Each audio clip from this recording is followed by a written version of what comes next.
in her own little way, was Alina Saldana. Right. Correct me if I'm wrong. And of course, my teacher and my good friend Matani Saldana.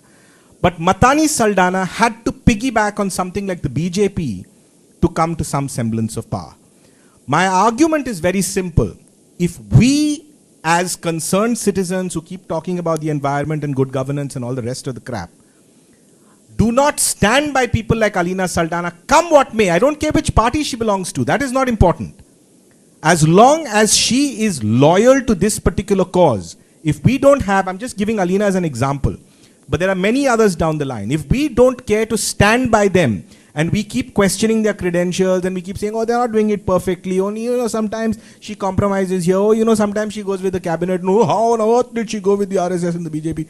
So you see, if we keep having all these kind of things, then we are basically shooting ourselves in our own foot. You're not going to get perfection in politics. Politics is not about utopia. Politics is not about perfection. Politics is trying to achieve what you want to believe in and what you want to implement to the best way possible. The classic example is Hindutva. The classic example is Hindutva. Those who believe in Hindutva, you put a stone as a legislator, they will vote for the stone, correct? Now all of us say we are environmentalists to the absolute thing. We love Goa and we, this Goan identity, culture and whatever. Tell me how many of us will actually go and vote for that one person who even possibly he might lose. But how many of us will really go and vote for that one person, or will come back to who stands for the environment? Take an example of Florian Lobo. How many people will go and vote for Florian Lobo when we say all this? Or else we come back to our basics and say, you know what? But maybe the Hindus might win more, maybe the Catholics might win more, and so therefore the church becomes powerful, RSS becomes powerful, so we all go back to voting either Congress or BJP. So this is where my problem is. The problem is, unless citizens and the alleged intelligentsia and all of us who are screaming so loudly about these issues don't stand by people who offer their service as legislators, we are going to get nowhere. We are only continuously going to be meeting in seminars like this with no solutions in sight. Trust me. This is going to happen. So unless we put our money where our mouth is, and unless we learn how to walk the talk, I'm sorry, pretty much nothing is going to happen. Do you think people's empowerment will work? People are already empowered. People are already educated. I mean, then what happens? Why aren't we able to effect that? I don't know. So someone's lying, right?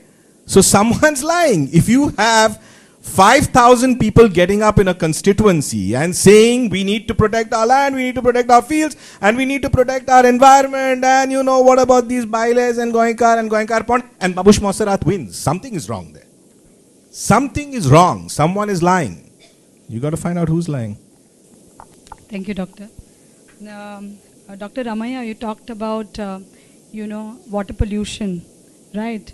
In the river Mandovi, you talked about the casinos and the amount of sewage that is getting into our waters, into our river waters. Now, this is a common theme everywhere. If you look at water bodies all across Goa, whether they are lakes, they are streams, all of them have been affected by pollution. And there is E. coli even in our seawater. What do you think can be done? What are the solutions that can we look forward for?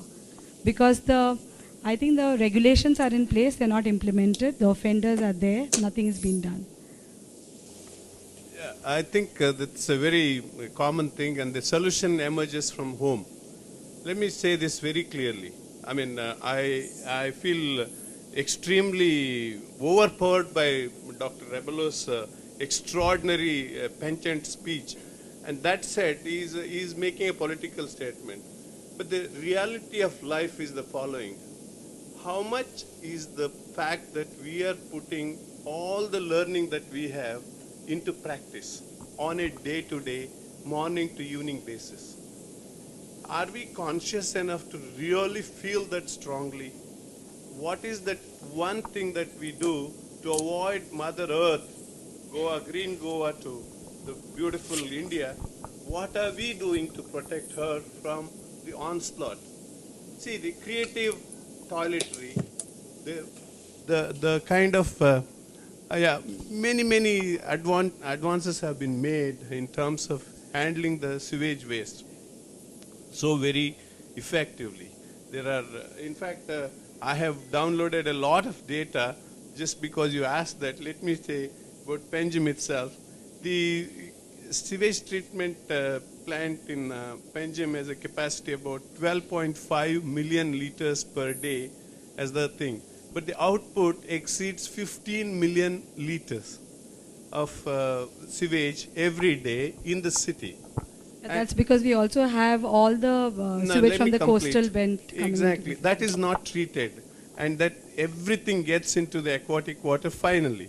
And that the kind of washdown is much more stronger during the rainy time. And unfortunately, a coliform that has entered the seawater or the estuarine water can linger for over 9 months in the sediments and things like that. And that's where it can even multiply because the food that it's using is the same as the food other bacteria are using. So therefore, these are the issues that environmentally the problem is magnified once we let out these kind of controllable pests which are invisible but harm causing. They should be avoided. So what are the solutions? Solutions are build proper. What is the sewage pipeline getting done now? When is it going to be operational? Is it 10 years later? Why is that the roads were dug up and then people laid the sewage pipelines but not using it? Why are the solution lies in, maybe Mr. Rebello is right in saying that when are you getting things into action? And that has to come forth in my mind. It's not only in Goa. I mean, I was once upon a time, when I go back to my Karnataka state, I would say that Panjim is a beautiful, clean city. But I am not saying this in the last 5 years. That's because it's deteriorated as bad as any other cities. That's also the Kampal Creek, the ones I prided going through, is not anymore the case. Why are we doing it? The solutions lies with the control, starting from. However, the politics is a very different issue. Civic sense in every one of us should be awoken. Do you think we can look at traditional systems like dry toilets, compostable toilets, grey water recycling using plants? Exactly. In fact, Bill Gates gave an interview recently to NDTV. I was very happy to watch that. They are very interested in bringing these dry toilets, and then those are smellless toilets, which will be very helpful in keeping people to use. Would you be comfortable in using one? Because when it comes to giving such solutions, I have varied experience. I have used it in Antarctica. I'm very happy to use it. That personally, we have to get adjusted to it. If I go back home, my people, we have built toilet, but the usage is very little there. I know these are difficulties, but then you have to train from the children. So do you think that it's a possible good solution for the future? It is. Within the next 3 years, you can implement everything working well. 100% I can guarantee you. Right. So this could be also very workable in areas like the coastal belt where we have shacks, right? See, the problem is the indiscriminate usage. Can you stop that? You stop it, and this will be a very workable idea. Yeah. Thank you. We'll get a few solutions from Vinayak now.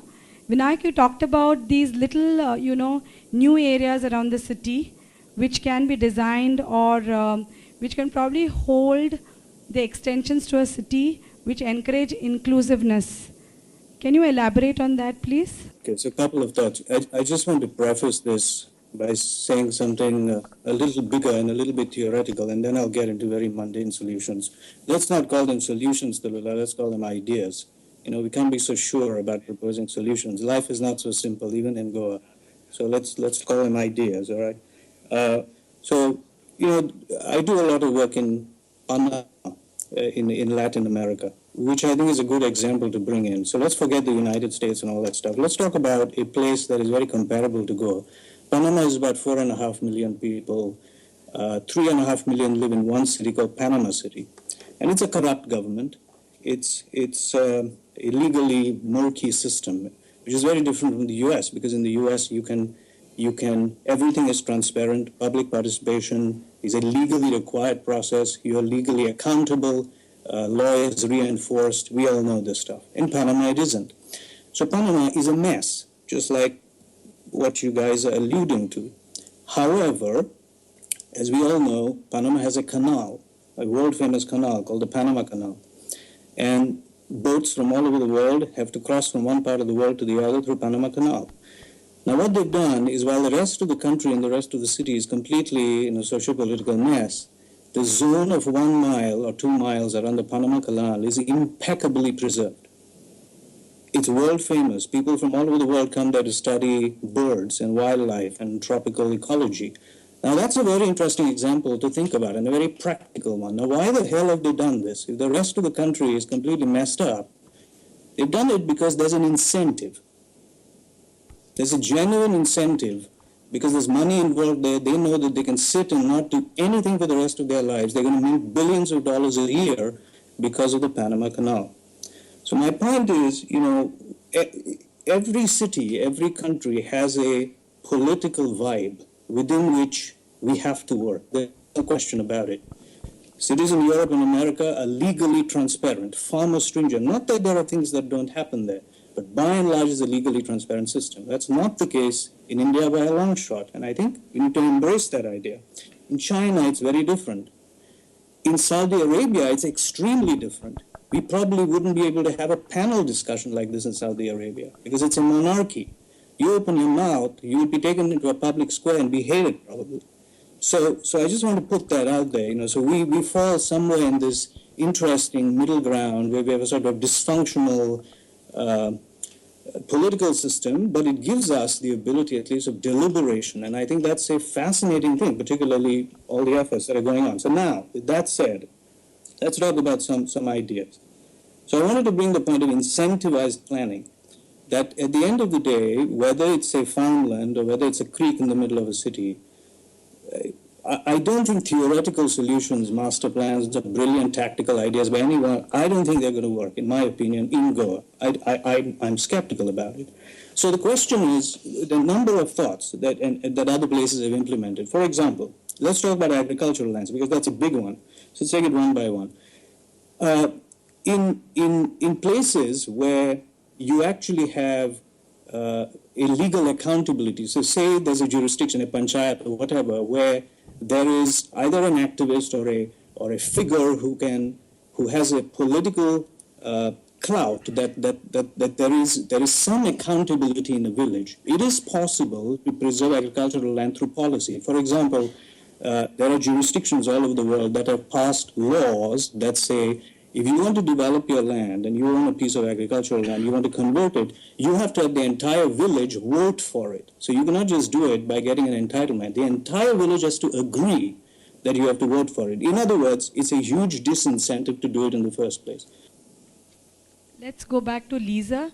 Lisa, you talked about the issues in Narva, and one of the points, I think, when we talk about rampant constructions, or in this case, this particular project, when we talk about, usually the people who get the permissions have already all the things in place, and it's always the villagers who are fighting up in arms. And most of these, the owners of the plot of land, they have all the permissions in place. So don't you think that there is something that needs to be done at the policy level, where, all the land is earmarked? If there is certain land that needs to be saved for the future, needs to be done, because this is a case that is common to all areas in Goa. Sorry, Dalula. In this project, there were no permissions.